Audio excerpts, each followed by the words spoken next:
Bom, falando sobre o Silas Malafaia que está no meio dessa discussão, a Mônica Bergamo trouxe hoje uma outra fala, né? Teve a réplica. Já é réplica ou tréplica, hein, ô Josias? Já nem sei mais. É tréplica, né, do Malafaia aqui nesse caso?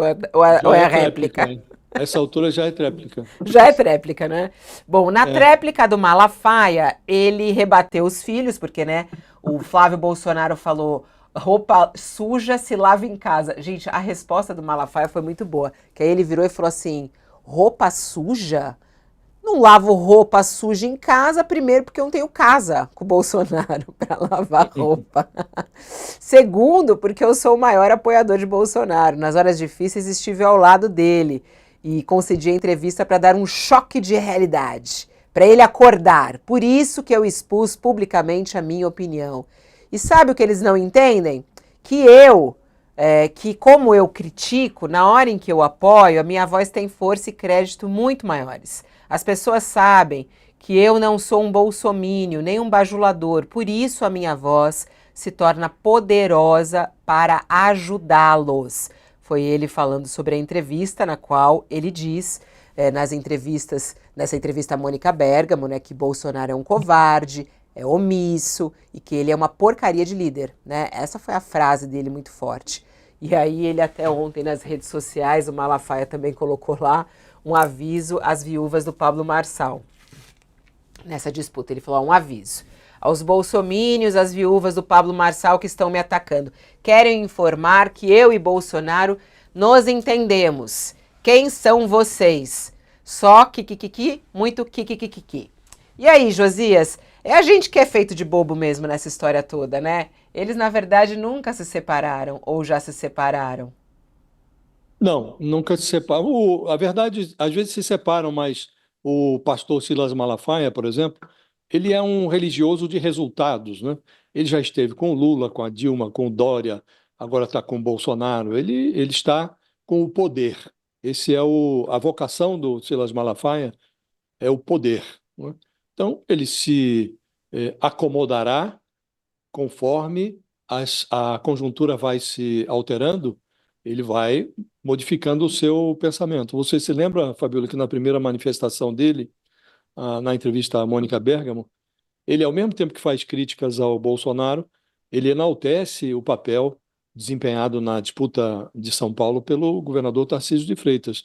Então, ele já está se posicionando em cena para uma discussão que está em curso, né? E as manifestações do Silas Malafaia, todos os críticos do Bolsonaro nesse momento, nenhum deles está rompendo com o Bolsonaro, mas cresceu muito o número o número de pessoas que antes apenas sussurravam e que agora estão levando a boca ao trombone mesmo, né? A ex-ministra da Agricultura, a Tereza Cristina, que levou uma canelada do Bolsonaro lá em Campo Grande, o governador Caiado, Ronaldo Caiado, de Goiás, que foi chamado de governador covarde pelo Bolsonaro, numa disputa também lá em Goiânia.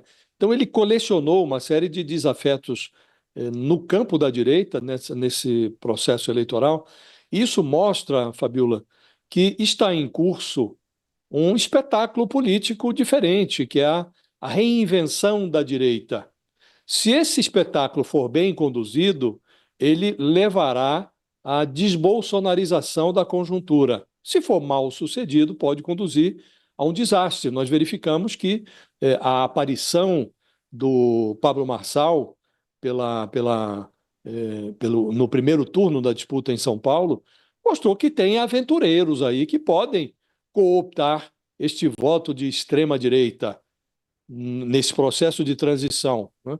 E a influência política do Bolsonaro, agora inelegível, ela tende a minguar na proporção direta da capacidade do conservadorismo, esse conservadorismo não troglodita, de articular alternativas civilizadas.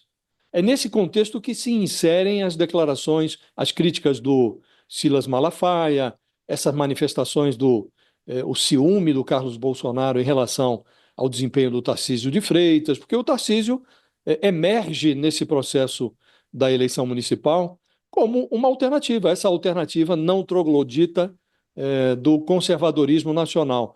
E o Bolsonaro, que lá atrás se apresentava como um cabo eleitoral de luxo, que mostraria a sua força neste ano eleitoral de 2024, ele se revela um cabo eleitoral menos potente do que ele imaginava ser. Perdeu no Rio de Janeiro, que é o seu berço eleitoral, foi covarde no primeiro turno de São Paulo, ficou num zigue-zague que deixou o seu eleitorado livre para fazer opções à revelia da sua vontade e colocou um ou outro candidato no segundo turno em capitais importantes, como em Goiânia mesmo, em Curitiba.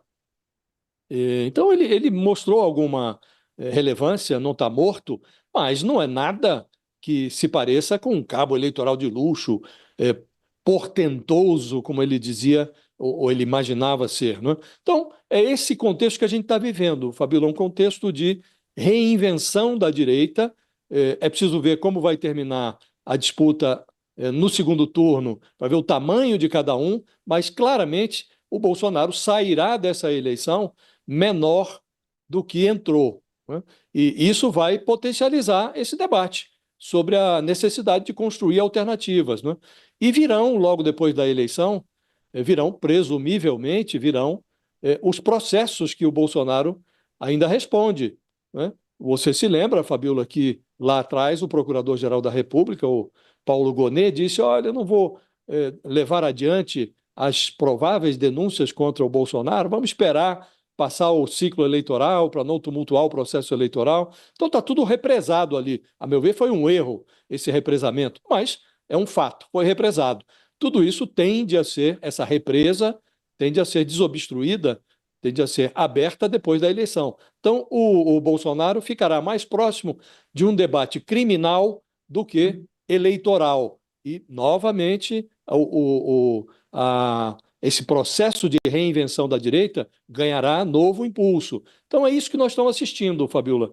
Está acontecendo um espetáculo novo e os personagens, os atores, eles vão se reposicionando aos poucos nesse palco, né? O Silas Malafaia saiu na frente, criticou sem romper com o Bolsonaro, mas já iluminou o farol ali do caminho do Tarcísio de Freitas, como a insinuar que, na opinião dele, a alternativa está em São Paulo, Fabiola.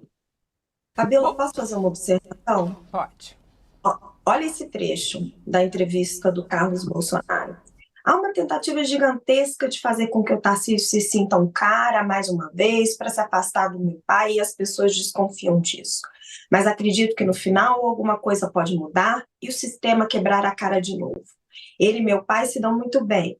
Não vou abrir o jogo para você, não posso falar muita coisa, mas é uma estrutura montada para destruir o Bolsonaro. Eles aceitam qualquer um que não seja o Bolsonaro. Isso foi deixado bem claro nas eleições de 2022. Essa frase dele, eles aceitam qualquer um que não seja o Bolsonaro. Ele não deixa de ter razão nessa frase, tá? E eu vou explicar por quê. Eu converso muito com grandes empresários e com políticos que são expoentes da direita. E nunca foi a primeira opção das pessoas que são formadores de opinião, que são grandes empresários, que são políticos de expressão dentro da direita brasileira, uma figura histriônica como Jair Bolsonaro. Um cara que bate na democracia, que arruma problema e confusão com o Supremo Tribunal Federal. Esse grupo político e esse grupo de liberais e de empresários, eles não querem o PT.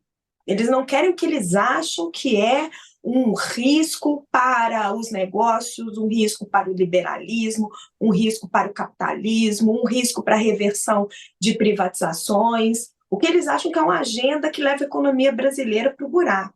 Agora, tampouco eles acham que Jair Bolsonaro é a melhor solução, ou uma revista como o Pablo Marçal. Nunca foi isso. É que entre o PT e alguém que consegue mobilizar os votos da direita, a ojeriza ao PT é tão grande que eles embarcam nessas aventuras. E eles quase foram de Pablo Marçal. Agora, se surge um líder de direita capaz de mobilizar as massas, de atrair a atenção das pessoas, se a população se cansa do apelo populista de figuras como Jair Bolsonaro e Pablo Marçal, não tenha dúvida que o establishment brasileiro da centro-direita, todo o centrão, todo o esquema político e todo o grande empresariado abraça esse líder. E hoje ele está desenhado, a figura dele, o que mais expressa esse líder é Tarcísio de Freitas. E Tarcísio fica nessa posição, porque ele não abre mão de Jair Bolsonaro, porque ele sabe que ele precisa dessa extrema-direita que bem arraigada nesses valores ultraconservadores de Jair Bolsonaro, que ele e Pablo Marçal representam, mas ele também não abre mão de ser esse líder mais pragmático, porque ele não comunga desses valores. Então, esse que é o nó. A direita vai conseguir entregar esse líder que é mais pragmático, mas que consegue mobilizar as massas? Se ela conseguir entregar esse líder, seja ele Tarcísio ou qualquer um que mobilize as pessoas, adeus Jair Bolsonaro e qualquer outra revista. Ó, 10 horas e 31 minutos.